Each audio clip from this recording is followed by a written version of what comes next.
പ്രേക്ഷകർക്കും നമസ്കാരം. പ്രതിദിന വാർത്താ വിശകലന പരിപാടി ബിഗ് എഡിറ്റോറിയലിലേക്ക് സ്വാഗതം. നിയമസഭാ തെരഞ്ഞെടുപ്പ് ഫലം വരുന്നതിന് മുൻപേ തുടങ്ങിയതാണ് കോൺഗ്രസിലെ മുഖ്യമന്ത്രി സ്ഥാനത്തെ ചൊല്ലിയുള്ള പേരും പോരും. വലിയ ഭൂരിപക്ഷത്തോടെ ഭരണം പിടിച്ചിട്ടും ആരാകണം മുഖ്യമന്ത്രിയെന്ന് 5 മിനിറ്റിൽ തീരുമാനമെടുക്കുമെന്ന് പറഞ്ഞ UDF-ന് ഇനിയും കഴിഞ്ഞിട്ടില്ല.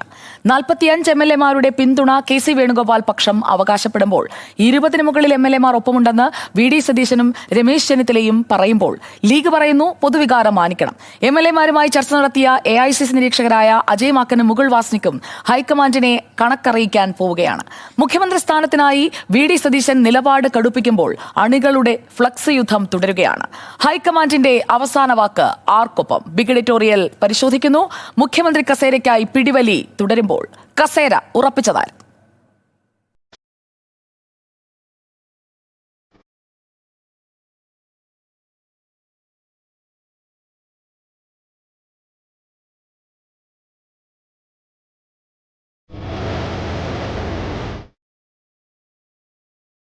ബിഗ് എഡിറ്റോറിയലിൽ news director Venu Balakrishnan, executive editor S. Vijayakumar, senior coordinating editor Aparna Kurup, coordinating editor Lakshmi Padma എന്നിവരാണ് എനിക്കൊപ്പം പങ്കെടുക്കുന്നത്. ആദ്യം ഞാൻ S. വിജയകുമാറിലേക്ക് പോവുകയാണ്. ഇന്ന് KPCC ആസ്ഥാനത്തിന് മുന്നിൽ നിരീക്ഷകർ വന്നപ്പോൾ MLA-മാർ പറഞ്ഞത്, അതോടൊപ്പം തന്നെ MLA-മാരുമായി വ്യക്തിപരമായി ഒക്കെ സംസാരിച്ച് കൂടുതൽ വിവരങ്ങൾ കയ്യിലുള്ളതും S. വിജയകുമാറിന്റെ കയ്യിലാണെന്നറിയാം. ഈ കൈക്കുള്ളിലേക്ക് കൂടുതൽ MLA-മാരെ കൂട്ടിയിണക്കി നിർത്തി ആ കണക്കിൽ ഇപ്പോൾ വിജയിച്ചു നിൽക്കുന്നത് ആരാണ്? S. വിജയകുമാർ.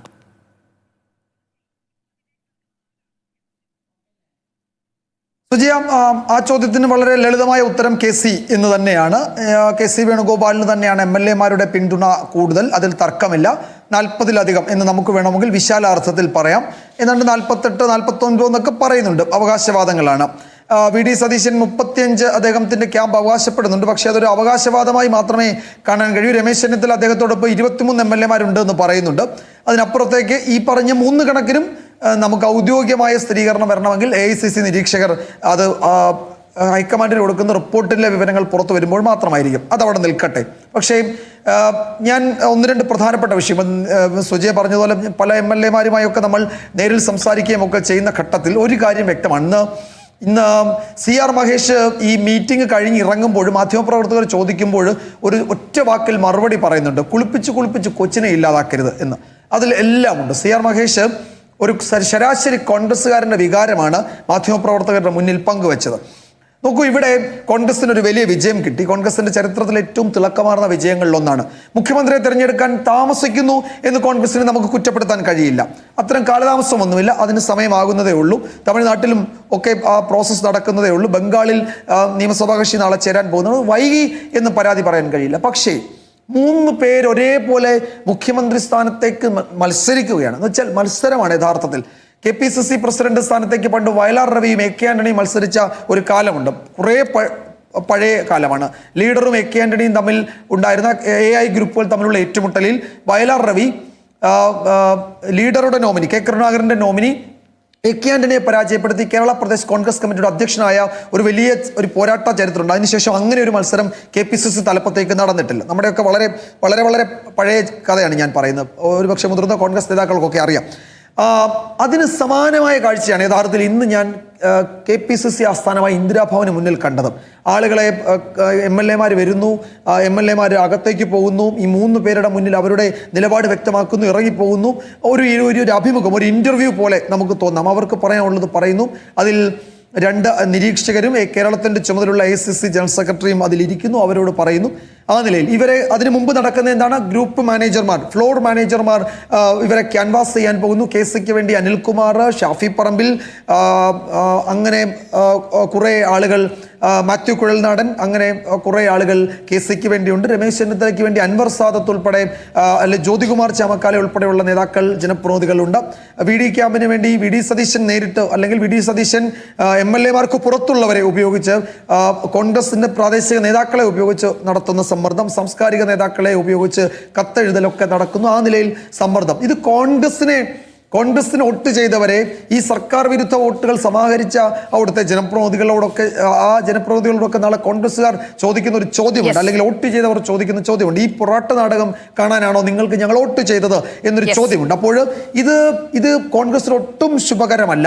കോൺഗ്രസിന് ശുഭകരമല്ല എന്ന് മാത്രമല്ല, കോൺഗ്രസ് വലിയ കുഴപ്പത്തിലേക്ക് പോകുന്നു എന്നുള്ളതാണ് നമ്മൾ 2 ദിവസങ്ങൾക്കുള്ളിൽ കാണാൻ പോകുന്നത്. അതെങ്ങനെയെന്ന് ഞാൻ എൻ്റെ അടുത്ത ഊഴത്തിൽ വിശദീകരിക്കാം സുജയ. ഓക്കെ, ലക്ഷ്മി പത്മയിലേക്ക് വന്നാൽ, ലക്ഷ്മി പത്മ, ഒറ്റപ്പേരിലേക്ക് എത്തുക എന്നത് ശ്രമകരമായ ദൗത്യമാണെന്ന് നിരീക്ഷകർക്കും ബോധ്യമായിട്ടുണ്ടാകും. പക്ഷേ ഒറ്റ തീരുമാനം അത് വരണം. കാരണം വലിയ മാൻഡേറ്റ് ജനം കൊടുത്തതാണ്. അങ്ങനെയൊരു തീരുമാനത്തിലേക്ക് ഇന്ന് രാത്രിയോ നാളെയോ എത്തുമോ ലക്ഷ്മി? എനിക്ക് നാളെ തന്നെ അങ്ങനെ ഒരു തീരുമാനത്തിലേക്ക് എത്തുവാനുള്ള സാധ്യത വളരെ കുറവാണ് എന്നാണ് തോന്നുന്നത്. ഏതായാലും ഈ പൊറാട്ട് നാടകം, അത് എസ് വിജയകുമാർ ഉപയോഗിച്ച അതേ വാക്ക് തന്നെ ഞാൻ എടുക്കുകയാണ്. ഈ പൊറാട്ട് നാടകം കാണുമ്പോൾ എനിക്ക് തോന്നുന്നത്, സുജയ, ഒരു വീട്ടിൽ 2 കുട്ടികൾ ഒരു നെയ്യപ്പത്തിനായി അടികൂടുകയാണ്. അവരുടെ അച്ഛൻ ശരിക്കും ചെയ്യേണ്ടത് എന്താണ്?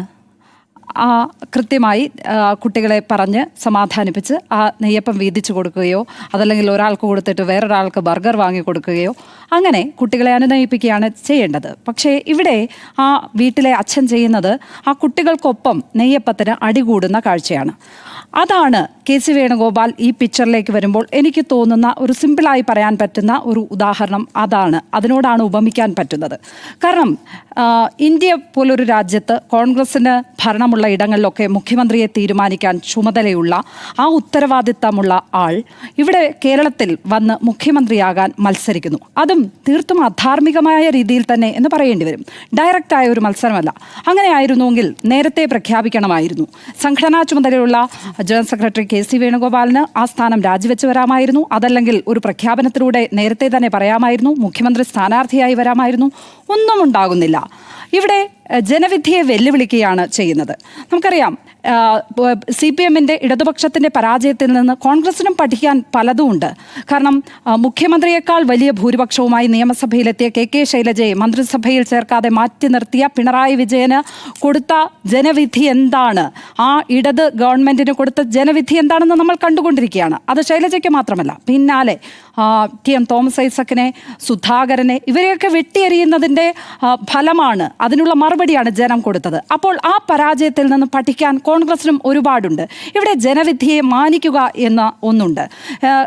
രമേശ് ചെന്നിത്തലയും VD സതീശനും തമ്മിലാണ് തർക്കമെങ്കിൽ മനസ്സിലാക്കാം. പക്ഷേ ആ പിക്ചറിലേക്ക് എങ്ങനെയാണ് കെ.സി. വേണുഗോപാൽ എത്തുന്നത്? അദ്ദേഹം മത്സര സന്നദ്ധനായതുകൊണ്ടാണല്ലോ ഈ MLA-മാർക്ക് അദ്ദേഹത്തിൻ്റെ പേര് പറയേണ്ടി വരുന്നത്. പിന്നെ ഇവിടെ നടക്കുന്ന തെരഞ്ഞെടുപ്പ് നടപടിക്രമങ്ങളോ അദ്ദേഹത്തിൻ്റെ താഴെയുള്ള ആളുകൾ, അതിപ്പോൾ മാക്കനാണെങ്കിലും മുകുൾ വാസ്നിക്കാണെങ്കിലും ഒക്കെ തന്നെ ദീപാദാസ് മുൻഷിയാണെങ്കിലും ഒക്കെ അവരുടെയൊക്കെ നേതാവാണ് കെ.സി. വേണുഗോപാൽ. അവർക്കെതിരെ ഒരു വിധി എങ്ങനെയാണ് ഈ നേതാക്കന്മാർക്ക് പോയി പറയാൻ കഴിയുക? കെ.സി. വേണുഗോപാലിനെ പോലെ ഒരു നേതാവ് മത്സര രംഗത്തുള്ളപ്പോൾ അദ്ദേഹത്തിനെതിരെ എങ്ങനെയാണ് ഇവിടുത്തെ MLA-മാർക്ക് സംസാരിക്കാൻ കഴിയുക? അവരുടെ രാഷ്ട്രീയ ഭാവി പിന്നെ എന്താകും? അങ്ങനെ ഒരുപാട് ചോദ്യങ്ങളുണ്ട്. മാത്രമല്ല, ആലപ്പുഴയിൽ ഉണ്ടാകാൻ പോകുന്ന ആ ഉപതെരഞ്ഞെടുപ്പിനെ ചൊല്ലിയും ആശങ്കകളുണ്ട്. ഉറപ്പായും അവിടേക്ക് BJP ഒരു ആദ്യം തന്നെ കേന്ദ്രമന്ത്രി സ്ഥാനം പ്രഖ്യാപിച്ചുകൊണ്ട് ഒരു സ്ഥാനാർത്ഥിയെ കൊണ്ടുവന്ന് നിർത്തിയാൽ ആ സീറ്റ് BJP പിടിച്ചെടുക്കുമെന്ന കാര്യത്തിൽ ഒരു സംശയവും വേണ്ട സുജയ. ഉറപ്പായും അത് BJP പിടിച്ചെടുക്കുവാനുള്ള സാധ്യതകൾ ഞാൻ കാണുന്നുണ്ട്. അപ്പോൾ പാർലമെന്റിൽ 2 BJP MP-മാരെ സംഭാവന ചെയ്ത ആൾ എന്നുള്ള ഒരു പേര് കൂടി കിട്ടും കെ.സി. വേണുഗോപാലിന് ഇതിലൂടെ, ഈ ഒരു മുഖ്യമന്ത്രി കസേരയ്ക്കായുള്ള മത്സരത്തിലൂടെ എന്ന് വേണം മനസ്സിലാക്കാൻ. വേണുഗോപാലകൃഷ്ണൻ, ഗ്രൗണ്ട് സീറോയിലേക്ക് ഇറങ്ങിച്ചെന്ന് കണ്ട കാഴ്ചകളിൽ നിന്ന് അങ്ങേക്ക് ഈ വിഷയത്തിൽ ഉൾക്കൊള്ളാൻ കഴിയുന്നത് എന്താണ്? കസേര ഉറപ്പിച്ചോ ആരെങ്കിലും? സംശയമൊന്നുമില്ല സുജയ പാർവതി. കെ.സി. വേണുഗോപാൽ ഇപ്പോഴത്തെ സാഹചര്യത്തിൽ കസേര ഉറപ്പിച്ചിരിക്കുന്നു എന്നത് കണക്കുകളുടെ അടിസ്ഥാനത്തിൽ നമുക്കെല്ലാം ബോധ്യപ്പെട്ടിരിക്കുന്ന ഒരു കാര്യമാണ്. ഞാൻ ഇതുവരെ പൊതുവിൽ ഈ ജനവിധിയുമായി ബന്ധപ്പെട്ട് ചർച്ച ചെയ്യപ്പെടാത്ത ഒരു വശത്തിലേക്ക് നിങ്ങളുടെ ശ്രദ്ധ കൊണ്ടുവരികയാണ്. ഇവിടെ ഇപ്പോൾ ഈ തെരഞ്ഞെടുപ്പിൽ ഏറ്റവും ശക്തമായി ജനവികാരം ഭരണത്തിന് എതിരെ അത് കേന്ദ്രീകരിപ്പിക്കുന്നതിലുള്ള എല്ലാ തന്ത്രപരമായ നീക്കങ്ങളും നടത്തിയത്, അതിൻ്റെ വിജയശില്പിയായത് VD സതീശനാണ് എന്നൊരു ആഖ്യാനമാണല്ലോ ഉള്ളത്. നമ്മൾ ഈ ജനവിധിയുടെ സവിശേഷത പരിശോധിച്ചാൽ അതിലേറ്റവും പ്രഹരശേഷി ഏതിനായിരുന്നു എന്ന് നോക്കേണ്ടതുണ്ട്. അത് CPM-ന്റെ കോട്ട കൊത്തളങ്ങളിൽ ആ പാർട്ടിക്ക് ഏറ്റ വലിയ തിരിച്ചടിയായിരുന്നു. ആ പാർട്ടി സംഘടനയുടെ തന്നെ ഈ അടിസ്ഥാനത്തെ തോണ്ടുന്ന തരത്തിലുള്ള ജനവിധിയാണ് തളിപ്പറമ്പിലായാലും അതുപോലെ തന്നെ പയ്യന്നൂരിലായാലും ഉണ്ടായിട്ടുള്ളത് എന്നത് നമുക്കെല്ലാം അറിയുന്നതാണ്. കൂടാതെ കണ്ണൂരിലെ മറ്റ് ശക്തി കേന്ദ്രങ്ങളിലും അതിന്റെ തുടർചലനങ്ങൾ ഉണ്ടായി. നമുക്ക് ആ ഭാഗം അവിടെ നിൽക്കട്ടെ. നമുക്ക് ആലപ്പുഴയിലേക്ക് വരാം. തെക്കൻ കേരളമാണല്ലോ. അവിടെ ഈ ജി സുധാകരൻ അമ്പലപ്പുഴ കേന്ദ്രീകരിച്ച് മത്സരിക്കാൻ വരുന്നു. എന്നാൽ അത് യാദൃച്ഛികമായിരുന്നില്ല എന്ന് നമുക്കൊക്കെ അറിയുന്നതാണ്. ആലപ്പുഴയിലെ പാർട്ടിയുമായി ജി സുധാകരൻ ദീർഘകാലമായി പടവെട്ടിക്കൊണ്ടിരിക്കുകയായിരുന്നു. അത് ഒരു പരസ്യമായ രഹസ്യമാണ്. നിരന്തരം പൊതുപ്രസ്താവനകൾ നടത്തിയിരുന്നു ജി സുധാകരൻ. നാസറിനെതിരെ, സജി ചെറിയാനെതിരെ, സലാമിനെതിരെ. അങ്ങനെ അതൊരു തുടർ കലാപമായിരുന്നു അമ്പലപ്പുഴയിൽ നടന്നത്. അത് പരസ്യ സ്വഭാവത്തിലുള്ളതുമായിരുന്നു. അവിടേക്ക് ഒരാൾ എൻട്രി ചെയ്യുന്നു. അത് ഈ തെരഞ്ഞെടുപ്പിന്റെ ഒരു മണിമുഴങ്ങുന്ന ഘട്ടത്തിലുമായിരുന്നില്ല. അങ്ങനെ എൻട്രി ചെയ്തയാളുടെ പേർ കെ സി വേണുഗോപാൽ എന്നാണ്. കെ സി വേണുഗോപാൽ വരുന്നു, ജി സുധാകരനെ നേരിട്ട് കാണുന്നു. അത് ഒരു ആശയവിനിമയമായി പിന്നീട് പതുക്കെ പതുക്കെ രൂപപ്പെടുകയും ബലപ്പെടുകയും ചെയ്യുന്നു. എന്തുകൊണ്ട് കെ സി പ്രത്യക്ഷത്തിൽ വന്നു? കാരണം അവിടുത്തെ യുദ്ധം പ്രത്യക്ഷത്തിലുള്ളതായിരുന്നു. അവിടെയാണ് അത് ഏറ്റവും വലിയ സന്ദേശം എന്ന നിലയിൽ കെ സി അങ്ങനെ തന്നെ കടന്നു വരികയും വലിയ സൗഹാർദ്ദത്തിലേക്ക് പോവുകയും പിന്നീട് സുഗമമായി ജി സുധാകരനെ അവിടെ ലിജുവിനെ തന്നെ മാറ്റിയിട്ട് സുധാകരന് അവിടെ സുഗമമായി മത്സരിക്കാനുള്ള എല്ലാ സാഹചര്യവും കെ സിക്ക് ഒരുക്കാൻ കഴിഞ്ഞത്. അപ്പൊ കെ സി പെട്ടെന്ന് പൊട്ടിവീഴുകയല്ല ഒരിടത്തേക്കും. കെ സിയുടേത് കൃത്യമായ കരുനീക്കങ്ങളാണ്. ഇനി കണ്ണൂരിലേക്ക് വരാം. കണ്ണൂരിൽ ഇത് അടഞ്ഞ മേഖലയിൽ നടക്കുന്ന കലാപങ്ങളായിരുന്നു. പാർട്ടിക്കകത്ത് ഒതുക്കി വെക്കപ്പെട്ട രഹസ്യങ്ങളായിരുന്നു. അവിടെയാണ് അത് പെട്ടെന്നൊരു കലാപമായി വരുന്നതായി നമുക്ക് പുറമേ നിന്ന് ഇവരുടെ സ്ഥാനാർത്ഥിത്വത്തിലൂടെ അല്ലെങ്കിൽ ഇവരുടെ വിമത ശബ്ദം പെട്ടെന്ന് ഉയർന്നതിലൂടെ നാം കണ്ടത്. പക്ഷെ അങ്ങനെയല്ല. ആ കനൽ അങ്ങനെ അടങ്ങാതെ കിടക്കുകയായിരുന്നു. അതിനെ കെ സി ഊതി ഊതി കത്തിക്കുന്നുമുണ്ടായിരുന്നു. പക്ഷെ അതിന്റെ പ്രഭ പുറത്തേക്ക് വന്നില്ല ആ ഘട്ടത്തിൽ നിന്നത് മാത്രം. അത് വളരെ തന്ത്രപരവുമായിരുന്നു. നമുക്കറിയുന്നത് പോലെ കെ സി വരുന്നതും കണ്ണൂരിൽ നിന്നാണ്. അപ്പോൾ അതെന്തുകൊണ്ടാണ് എന്നത് സാധൂകരിക്കാനുള്ള ഒറ്റ കാര്യം ഞാൻ പറയാം. നമുക്ക് കുറെ കാലമായി കണ്ടുവരുന്നൊരു കാര്യമുണ്ടല്ലോ. രാഹുൽ ഗാന്ധി കേരളത്തിലേക്ക് വരുന്നു. ഒരു ഘട്ടത്തിലും പിണറായി സർക്കാരിനെ നേരിട്ട് വിമർശിക്കുന്ന രീതിയില്ല, പിണറായിയെ വ്യക്തിപരമായി വിമർശിക്കുന്ന രീതിയില്ല. എന്നാൽ നടാടെ രാഹുൽ ഗാന്ധി ഇവിടെ വന്ന് അങ്ങനെ തന്നെ ഈ പറയുന്ന പിണറായിയെ ആക്രമിക്കുന്നു, CPM സർക്കാരിനെ ആക്രമിക്കുന്നു, മോദി ബന്ധം എന്നത് ഉന്നയിക്കുന്നു. എന്തുകൊണ്ടാണത്? ഒരു കാര്യം കൂടി, എന്തേ കുഞ്ഞികൃഷ്ണനും ഈ പറയുന്ന TK ഗോവിന്ദനും എല്ലാം ഉള്ള വേദിയിൽ രാഹുൽ ഗാന്ധിക്ക് എത്താൻ പറ്റി? ആര് രാഹുൽ ഗാന്ധിയെ അവിടെ എത്തിച്ചു? അപ്പോ കൃത്യമായി CPMന്റെ അടിത്തറ, അതിന്റെ അടിസ്ഥാന ശിലകളെ ഇളക്കി മാറ്റുന്ന തന്ത്രപരമായൊരു നീക്കം കെ സി നടത്തുന്നുണ്ടായിരുന്നു. രാഹുലിനെ ആ വേദികളിലെല്ലാം കെ സിക്ക് കൃത്യമായി എത്തിക്കാൻ കഴിഞ്ഞു. CPMന്റെ അണികളെ അടപടലമടർത്തിയെടുക്കുന്ന തരത്തിലുള്ള വളരെ CPMന്റെ ഇതുവരെയുള്ള പാർലമെന്ററി ചരിത്രത്തിൽ നാന്ദിയായി അവർ കാണേണ്ട അത്രയും പ്രഹരശേഷി അവർ കേൾപ്പിച്ച ഒരു തെരഞ്ഞെടുപ്പ് പാഠം കെ സി അവർക്ക് സമ്മാനിച്ചിട്ടുണ്ട്. ആ നീക്കങ്ങൾ ചെറുതായിരുന്നില്ല. എതിർപാളയത്തെ കടന്നാക്രമിച്ച ഇത്തരം നീക്കങ്ങൾക്കൊപ്പം തന്നെയാണ് നമ്മൾ കഴിഞ്ഞ ദിവസങ്ങളിലെല്ലാം സംസാരിച്ച എവിടെയൊക്കെ എങ്ങനെയൊക്കെ സ്ഥാനാർത്ഥികളെ നിർത്തണം, ഏതൊക്കെ വിഭാഗങ്ങളെ ഏകോപിപ്പിക്കണം, ആർക്കൊക്കെ പിന്നീട് തെരഞ്ഞെടുപ്പ് കഴിഞ്ഞ് ഫലം വന്നതിന് ശേഷം എവിടെയൊക്കെ അക്കോമഡേഷൻ നൽകണം തുടങ്ങിയിട്ടുള്ള മറ്റ് പ്രായോഗികമായ നീക്കങ്ങളും കെ സി നടത്തിയിട്ടുള്ളത്. അതുകൊണ്ട് പെട്ടെന്നൊരു ദിവസം പൊട്ടിവീണ അത്യാഗ്രഹിയായ ഒരു രാഷ്ട്രീയക്കാരനായി കെ സി അവതരിപ്പിച്ചുകൂടാ. ഓക്കെ, വ്യക്തമാണ്. അപർണക്കുറുപ്പ്, എന്താണ് അഭിപ്രായം? ഞാൻ ആലോചിക്കുകയായിരുന്നേ, അതായത് പൊതുജന മധ്യത്തിലുള്ള വലിയ, ഇപ്പോൾ നമ്മളിപ്പോൾ ഇത് വിഘടിച്ചുടൻ നടക്കുന്ന സമയത്ത് പോലും കായംകുളത്ത് പ്രതിഷേധം നടക്കുകയാണ്. VD സതീശൻ അനുകൂലികളുടെ ശക്തിപ്രകടനവും പ്രതിഷേധമൊക്കെ നടക്കുന്നുണ്ട്. പൊതുജന മധ്യത്തിൽ ഉള്ള വലിയൊരു പിന്തുണ, മാധ്യമങ്ങളിൽ കിട്ടുന്ന വലിയൊരു പിന്തുണ, സൈബർ ഇടങ്ങളിൽ കിട്ടുന്ന വലിയൊരു പിന്തുണ, ഇതൊക്കെ VD സതീശനായിട്ടും കണക്കുകൾ വരുമ്പോൾ എന്തുകൊണ്ടാണ് ഈ കൂടുതൽ MLA മാർ കെ സി വേണുഗോപാലിന് ഒപ്പം നിൽക്കുന്നത് എന്നുള്ളൊരു ചോദ്യത്തിന് ഒരു കൃത്യമായ ഉത്തരമുണ്ടെങ്കിൽ ആരായിരിക്കും ഈ റേസിൽ മുന്നിട്ട് നിൽക്കാൻ അർഹൻ എന്നുള്ളതിന് വളരെ വ്യക്തമായ ഉത്തരമാകുമെന്നാണ് ഞാൻ വിചാരിക്കുന്നത്. അതായത് ഈ മാസിൽ പോയി ഇൻവെസ്റ്റ് ചെയ്യാതെ, അതൊരു പ്രതിച്ഛായ ബിൽഡിംഗ് ഇല്ലാതെ കൃത്യമായി പാർട്ടിയിൽ സൈലൻ്റായിട്ട് കാര്യങ്ങൾ ഉറപ്പാക്കുക, പാർട്ടിക്കാരെയും നേതാക്കന്മാരോടും ആ രീതിയിലുള്ളൊരു അടുപ്പമുണ്ടാക്കുക. നമുക്കറിയാം കെ സിയുടെ കൃത്യമായിട്ടുള്ള ഒരു ഇടപെടലില്ലാതിരുന്നെങ്കിൽ ഒരു വലിയ വിമതരുടെ ഒരു വലിയ ജംബോ പട്ടിക ഇത്തവണ വന്നേനെ സ്ഥാനാർത്ഥി പട്ടികയിൽ. അത് വലിയ രീതിയിൽ ഈ നേടിയ ഈ വലിയ വിജയം ഉണ്ടാകില്ല എന്നുള്ള കാര്യത്തിലും ഉറപ്പാണ്. അപ്പോൾ അങ്ങനെ എങ്ങനെയാണ് കെ സിക്ക് അത് കൃത്യമായിട്ട് അത് ഒഴിവാക്കാൻ കഴിഞ്ഞത്, ഫണ്ട് കൃത്യമായിട്ട് എത്തിക്കാൻ കഴിഞ്ഞത്, ഈ എല്ലാവരിലും നേരിട്ട് ചെന്ന് കണ്ട് ഈ വിഷയങ്ങളൊക്കെ പരിഹരിക്കാമെന്നുള്ളൊരു ഉറപ്പ് കൊടുക്കാൻ കഴിഞ്ഞതൊക്കെയുണ്ട്. പക്ഷേ അങ്ങനെയുള്ള കാര്യങ്ങളെല്ലാം വരുമ്പോഴും എന്തോ ഒരു വിഷയം നിൽക്കുന്നുണ്ട്. അതാണെങ്കിൽ ഒരുപക്ഷെ ചെയ്യുന്ന കാര്യങ്ങളിൽ VD സതീശന് നടത്തുന്നത് പോലെയുള്ള ഒരു ഷോക്കോസ് നടത്താൻ, അല്ലെങ്കിൽ ഒരു എന്താ പറയുക, അത് ഷോക്കേസ് ചെയ്യാൻ, അല്ലെങ്കിൽ ഒരു മൈലേജ് ഉണ്ടാക്കാൻ കെ സി വേണുഗോപാലിന് കഴിയുന്നില്ല എന്നാണ് തോന്നുന്നത്. വളരെ ചെറിയ എക്സാമ്പിളായിട്ട് ഞാൻ പറയാം. 2019 അന്ന് ശബരിമല വിഷയം വരുന്നു. അന്ന് പക്ഷേ ആ സമയത്ത് ആലപ്പുഴയിൽ ഇടതുമുന്നണിക്ക് ഒപ്പം നിന്ന മണ്ഡലമാണ് ആലപ്പുഴ. ആ സമയത്ത് അവിടെയാണ് 2024 KC വേണുഗോപാൽ വലിയ വിജയം നേടിക്കൊണ്ട് തിരിച്ചെത്തുന്നത്. പിന്നീട് ഇത്തവണയാണെങ്കിലും അത് കായംകുളമാണെങ്കിലും ആലപ്പുഴയാണെങ്കിലും അമ്പലപ്പുഴയാണെങ്കിലും കൃത്യമായിട്ട് UDF കൊണ്ടുവരാൻ കഴിഞ്ഞു. സുധാകരനെ CPM നിന്ന് മാറ്റി UDF ചേർക്കാൻ കഴിഞ്ഞതിലൊക്കെ കൃത്യമായിട്ടുള്ള ഒരു പങ്കുണ്ട്. പക്ഷേ ഇതൊക്കെ ഏതെങ്കിലും തരത്തിൽ തന്നെ ക്രെഡിറ്റ് ഏറ്റെടുക്കാൻ കഴിഞ്ഞിട്ടില്ല. കണ്ണൂരിലും ഇതുപോലെ തന്നെ വേണമെങ്കിൽ പറയാം, പയ്യന്നൂരാണെങ്കിലും തളിപ്പറമ്പാണെങ്കിലും ഒക്കെ ഉണ്ടായിട്ടുള്ള വിഷയങ്ങളെ എങ്ങനെയാണ് അത് രാഹുൽ ഗാന്ധി പോലും അഡ്രസ്സ് ചെയ്യുന്ന രീതിയിലേക്ക് കൊണ്ടുവന്നത് എന്നുള്ളത് വളരെ അത്ഭുതപ്പെടുത്തുന്ന കാര്യമാണ്. പക്ഷേ പ്രതിപക്ഷ നേതാവ് എന്ന രീതിയിൽ VD സതീശൻ നോക്കൂ, എന്തെല്ലാം കാര്യങ്ങൾ ചെയ്തിട്ടുണ്ടോ അതിനൊക്കെ വളരെ കൃത്യമായിട്ടുള്ള ഒരു മൈലേജ് സതീശന് ഉണ്ടാക്കിയെടുക്കാൻ കഴിഞ്ഞിട്ടുണ്ട്. ഇലക്ഷൻ കഴിഞ്ഞ ഉടനെ ഈ രീതിയിലുള്ള സൈബർ അറ്റാക്ക് ഉണ്ടാകുന്നതും തെരുവിൽ പ്രതിഷേധ പ്രകടനങ്ങളും ഒക്കെ നടത്തുന്നതും ഒക്കെ അതിൻ്റെ ഭാഗമാണ്. അങ്ങനെയാണെങ്കിൽ ഒറ്റ ചോദ്യമാണ്, ഇത്രയധികം മാധ്യമ പിന്തുണയുണ്ട്, ജനപിന്തുണയുണ്ട്, എന്നിട്ടും VD സതീശന് ഇത്തവണ കിട്ടിയത് 2021 ഒരു 3600ഓളം വോട്ടുകൾ VD സതീശന് കുറഞ്ഞു. ടൈസൺ മാഷ് കാരണമാണ് അത് കൂടിയെന്ന് പറഞ്ഞാൽ അവിടെയും അത് കുറഞ്ഞിട്ടുണ്ട്. പോളിംഗ് എന്തെങ്കിലും വിഷയമാണെന്ന് ചോദിച്ചു കഴിഞ്ഞാൽ പോളിംഗും ഒരു 1000 വോട്ടോളം കൂടിയിട്ടുണ്ട്.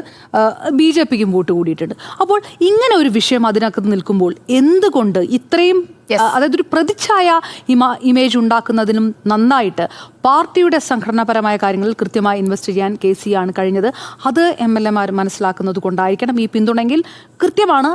ഈ 3 പേരിൽ ആരാണ് മുകളിൽ വരേണ്ടത് എന്നുള്ളതിൽ ഉത്തരം വ്യക്തമാണ്. ഓക്കെ, മാസ് ഡയലോഗ് അല്ല ഭരണം, അതിന് പ്രവർത്തന പരിചയം വേണം, സംഘടനാ ചാതുരി വേണം, എല്ലാവരെയും കൂട്ടി യോജിപ്പിക്കാനും കഴിയണം. MLA മാരുടെ പിന്തുണയിൽ KC ആണ് മുന്നിലെങ്കിൽ KC ആകുമോ അതോ മറ്റ് ഘടകങ്ങൾ മുൻനിർത്തി VDയിലേക്കോ രമേശ് ചെന്നിത്തലയിലേക്കോ പദവി എത്തുമോ?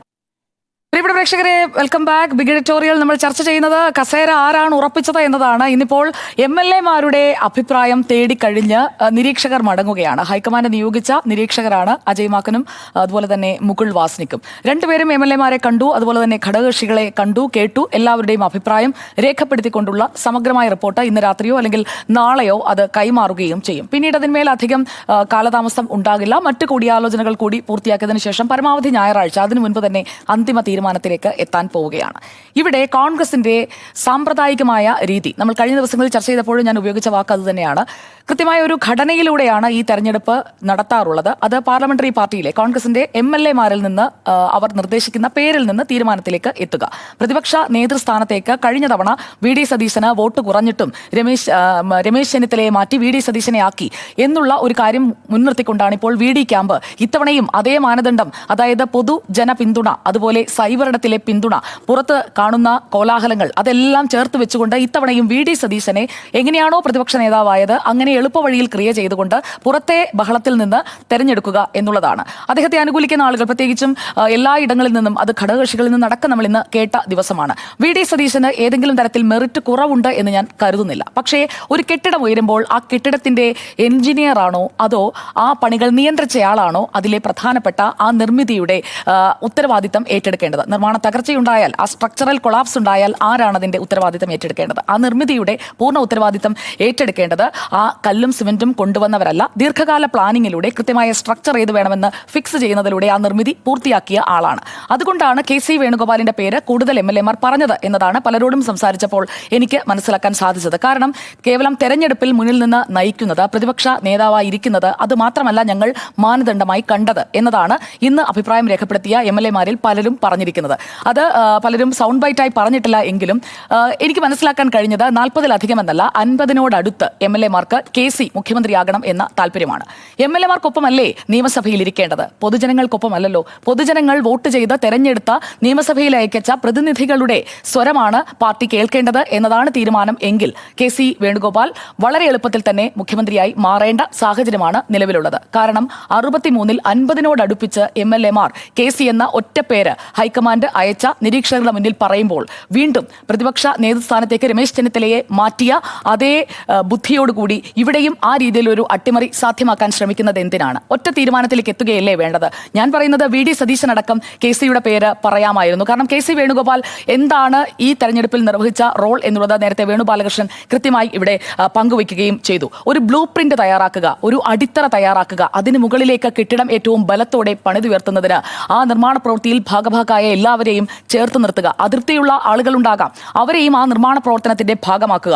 PR വർക്ക് നടത്തുന്നതിന് ആദ്യം മുതൽ തന്നെ ഇതുപോലെ സൈബർ ഇടങ്ങളിൽ വലിയ രീതിയിൽ ഈ സോഫ്റ്റ്വെയർ ഉപയോഗിച്ചുകൊണ്ടുള്ള കമന്റിങ്, അതൊക്കെ ആർക്ക് വേണമെങ്കിലും സാധ്യമാകുന്ന കാര്യമാണ്. പക്ഷെ അങ്ങനെയുള്ള കാര്യങ്ങളിലേക്ക് പോകേണ്ടതില്ല എന്നൊരു തീരുമാനം KC ആദ്യം മുതൽ തന്നെ എടുത്തിട്ടുണ്ടായിരുന്നു എന്നാണ് ഞാൻ മനസ്സിലാക്കുന്നത്. അതേസമയം തന്നെ വി ഡി സതീശന്റെ പാടവത്തെയോ നേതൃപാടവത്തെയോ ആരും തള്ളിക്കളയുന്നില്ല. പക്ഷേ പാർലമെന്ററി ജനാധിപത്യത്തിൽ അതിലെ അനുഭവ പരിചയം എന്ന് പറയുന്നത് പ്രധാനപ്പെട്ട ഘടകമാണ്. അത് സംസ്ഥാന നിയമസഭയിലും മന്ത്രിയായി, അതുപോലെ തന്നെ കേന്ദ്ര മന്ത്രിസഭയിലും മന്ത്രിയായി, രണ്ടിടത്തും ഭരണ സാരഥ്യത്തിൽ അഡ്മിനിസ്ട്രേറ്റീവ് റോൾസിൽ എക്സ്പീരിയൻസ് ഉള്ള, പാർട്ടിയെ കെട്ടുറപ്പോടെ കൊണ്ടുപോകാൻ കഴിയുന്ന ഒരാളുള്ളപ്പോൾ, ഇത്രയധികം MLA-മാരുടെ പിന്തുണ ഉള്ളപ്പോൾ, 3 സ്വതന്ത്ര MLA-മാർ, അതായത് G. സുധാകരൻ, കുഞ്ഞികൃഷ്ണൻ, അതുപോലെ തന്നെ ഈ 3 പേരുടെയും പിന്തുണ എന്ന് പറയുന്നത് ചെറുതല്ല. TK ഗോവിന്ദനും അതുപോലെ തന്നെ കുഞ്ഞികൃഷ്ണനും G. സുധാകരനും മറ്റൊരു പേര് പറയുമെന്ന് നിങ്ങൾ കരുതുന്നുണ്ടോ പ്രേക്ഷകരെ? ആ 3 പേരും പറയുന്നത് ഒറ്റ പേരാണ്, അത് KC വേണുഗോപാലിൻ്റെതാണ്. പാർട്ടിയെ അട്ടപടലം തകർത്ത് തച്ചുടച്ചതിന്റെ ഉത്തരവാദിത്തം അത് KC വേണുഗോപാലിന്റെ തന്ത്രങ്ങൾക്ക് തന്നെയാണെന്ന് അവർക്ക് നന്നായി അറിയാം.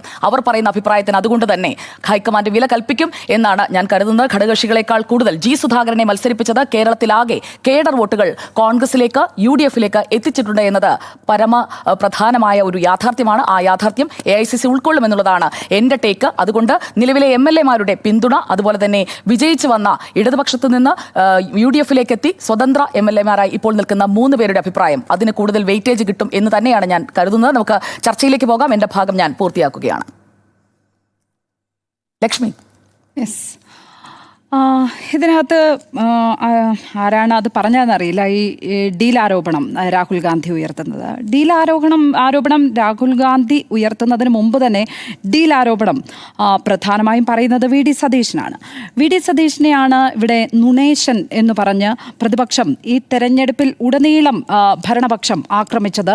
പ്രതിപക്ഷ നേതാവായിട്ടുള്ള വി ഡി സതീശനെയാണ്. അതിനുവേണ്ടി അവർ നടത്തിയിട്ടുള്ള സൈബർ പോരാട്ടങ്ങൾ ഒന്ന് എടുത്താൽ മാത്രം മതി. പിന്നെ ഈ വീഡിക്കായി ഉയരുന്ന കമൻറ്റുകളൊക്കെ ബോട്ട് ഉപയോഗിച്ചിട്ടുള്ള അല്ലെങ്കിൽ കൃത്രിമ കമൻ്റാണ് എന്ന് എങ്ങനെയാണ് മനസ്സിലാക്കാൻ കഴിയുന്നത്? ഞാൻ ആ കമൻസ് പലതും നോക്കി. അതിൽ നമുക്കൊക്കെ അറിയാവുന്ന അത് വിവിധ മേഖലകളിലുള്ള പ്രൊഫഷണൽസ് അടക്കം, ഡോക്ടർമാരടക്കം, IMA-യിലേക്ക് ഒട്ടുമിക്ക ഡോക്ടർമാരും കമൻറ്റ് ചെയ്തിരിക്കുകയാണ്. രാഹുൽ ഗാന്ധിയുടെ ഫോട്ടോയുടെ താഴെ പോയി കമൻറ്റ് ചെയ്തിരിക്കുന്നവരിൽ അത് ഫേക്ക് ഐഡികളിൽ നിന്നാണ് എന്ന് എങ്ങനെയാണ്? ഫേക്ക് ഐഡി എന്ന് ആരും പറഞ്ഞിട്ടില്ലല്ലോ ലക്ഷ്മി. കൃത്രിമമായി ഉണ്ടാക്കുന്ന ആരാണ് പറഞ്ഞത്? എന്തോ പറഞ്ഞില്ലേ? അത് കൃത്രിമമെന്നല്ല, ശ്രദ്ധിക്കണം. ഞാൻ പറഞ്ഞത് അത് സോഫ്റ്റ്വെയർ ജനറേറ്റഡ് ആയും വരാവുന്നതാണ് എന്നതാണ് ഞാൻ ഉപയോഗിച്ച എനിക്ക് തന്നെ നമുക്ക് പരിചയമുള്ള അത് ഞാൻ സാങ്കേതിക സാധ്യതയാണ് പറഞ്ഞത്. ചുരുങ്ങിയ സമയത്തിനുള്ളിൽ ഒരു പരിധിക്കപ്പുറം കമന്റുകൾ ഒരേ പോസ്റ്റിൽ വരുത്തുന്നതിന്റെ അൽഗോരിതമാണ് ഞാൻ പറഞ്ഞത്. ഞാൻ നോക്കി, അതിനകത്ത് ഫേക്ക് ഐഡീസ് വല്ലതും ഉണ്ടോ എന്ന് നോക്കി. ഫേക്ക് ഐഡി അല്ല, അൽഗോരിതമാണ് ഞാൻ പറഞ്ഞത്. അൽഗോരിതത്തിൽ ഡിഫറൻസ് ഉണ്ടെങ്കിൽ അത് സാങ്കേതികമായി ലക്ഷ്മിക്ക് ഡിബേറ്റ് ചെയ്യാം. പരിചയമുള്ള മനുഷ്യർ ഉണ്ട്. അപ്പോൾ പിന്നെ ഇവിടെ വിസ്മയം സാധ്യമാകും എന്ന് തുടക്കത്തിൽ തന്നെ പറഞ്ഞത് വി ഡി സതീശനാണ്. അപ്പോൾ ഈ കാര്യങ്ങളിലെല്ലാം KC വേണുഗോപാൽ മാത്രമാണ് ഇടപെട്ട് ചർച്ചകൾ നടത്തിയത് എന്ന വാദത്തോട് യോജിക്കാനേ കഴിയില്ല. അതിപ്പോൾ തളിപ്പറമ്പിലാണെങ്കിലും പയ്യന്നൂരിലാണെങ്കിലും അമ്പലപ്പുഴയിലാണെങ്കിലും അതിലൊക്കെ കൃത്യമായി പ്രതിപക്ഷ നേതാവിൻ്റെ കൈയുണ്ടായിരുന്നു. മാത്രമല്ല രമേശ് ചെന്നിത്തല അടക്കമുള്ള നേതാക്കന്മാരുടെ പിന്തുണയോടുകൂടി തന്നെയാണ് അത് നടന്നിരിക്കുന്നത്. അപ്പോൾ KC വേണുഗോപാൽ മാത്രമാണ് ഇക്കാര്യങ്ങൾക്ക് ചുക്കാൻ വഹിച്ചത് എന്ന് പറയുന്ന ഒരു അവകാശവാദത്തോട് യോജിക്കാനേ കഴിയുന്നില്ല. സംഘടനാപരമായി സംഘടനാപരമായി അത്രയധികം പ്രാഗൽഭ്യമുള്ള ആളായിരുന്നു KC വേണുഗോപാൽ എങ്കിൽ അദ്ദേഹത്തിന് സംഘടനാ ചുമതലയുള്ള ജനറൽ സെക്രട്ടറിയായി ആദ്യം നിയോഗിക്കുന്നത് കർണാടകയിലാണ്. അവിടെ സംഭവിച്ച ഓപ്പറേഷൻ ലോട്ടസ് തടയുവാൻ എന്തുകൊണ്ടാണ് അദ്ദേഹത്തിന് കഴിയാത്തത്? മാത്രമല്ല ആ തെരഞ്ഞെടുപ്പിൽ സ്ഥാനാർത്ഥികളെ നിർത്തിയതടക്കം എല്ലാം KC വേണുഗോപാലായിരുന്നു. പക്ഷേ അവിടെ എന്താണ് സംഭവിച്ചതെന്ന് നമ്മൾ കണ്ടതാണ്. 2019 അവിടെ BJP സർക്കാർ JDS MLA മാരെയും കോൺഗ്രസ് MLA മാരെയും കൂറുമാറ്റി അധികാരത്തിലെത്തുന്ന ഓപ്പറേഷൻ ലോട്ടസ് നടന്നത് നമ്മൾ കണ്ടു. അപ്പോൾ എന്തുകൊണ്ടാണ് KC വേണുഗോപാൽ അത്രയും ശക്തനാണെങ്കിൽ അത് തടയുവാൻ കഴിയാതിരിക്കുന്നത് എന്തുകൊണ്ടാണ്?